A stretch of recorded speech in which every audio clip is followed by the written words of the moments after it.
So guys, kararating lang natin galing palengke. Mag-aandon tayo ngayon ng ating mga pinalengke para ma-rep na ni AJ. Jay, rep po to Jay.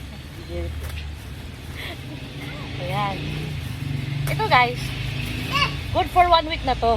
So bumili ako ng dilis. Ayan. Paborito ng anak ko yan. Tapos tawag nito, tuyo na salinas. Ayun ang lapad oh. O diba, ang ganda. Bango. Tabi na natin. Ayan.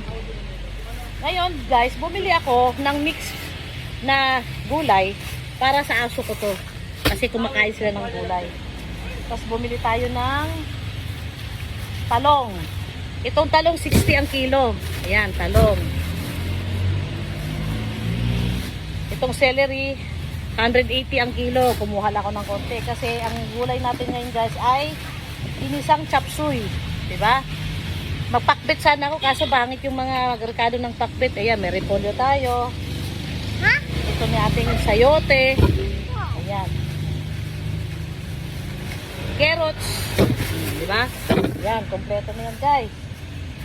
Bumili din tayo ng kalamansi. Ay, nabutas. Bakit naganda butas-butas? Ayan. Tapos, bumili din ako ng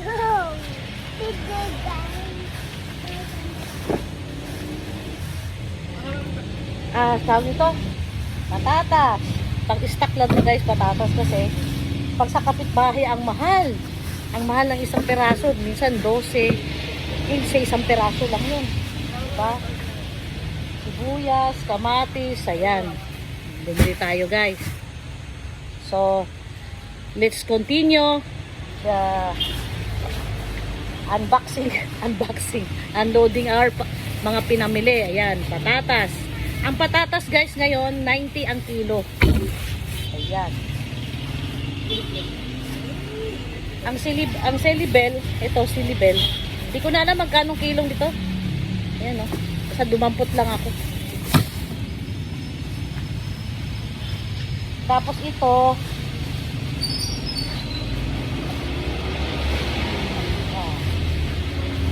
Pechay Bagyo.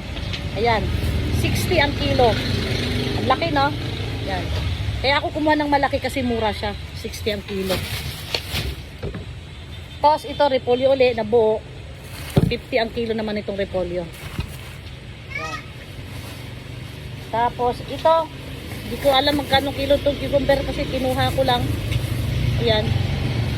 Ano to? 900 grams. Ito palang sayote guys. Ano to?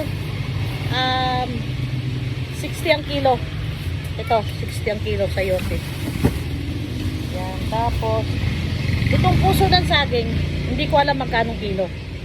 Kasi dinampot ko lang, binigay ko. Ayan. Tapos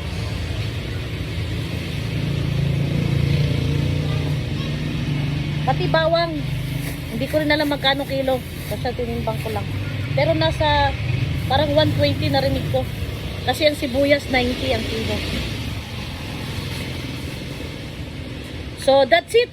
Yun lang ang pinalingki ko. Tapos yung karne, nasa rep na. Tapos bumili ako ng 1 kilong, 2 point. Dalawat kalahating ano pala. Tawag to. Tilapia, bumili ako. Tapos bumili din ako ng talbos ng kamote. Ayan. Tawag ito. Alokbate. Ayan. 3.20 to guys sa suki ko. Pero pag hindi, 10 isa yan. Tapos bumili din ako ng saluyot. Dito binag yung ano, bigas ng JM. Ayaw nga pala, sorry naman sir. Aha. Yung anak ko, tuwing sahod, binibigyan ako ng kalahating sakong bigas. Sorry, nakalimutan ko. Ayan guys, oh, yan. Yan. Tatang mo, yawi ka.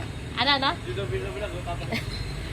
Bakit? Kahapon ko pa ito sinasabi pa sa sabi niya, bakit na yung bigas niya, hindi ko binablog.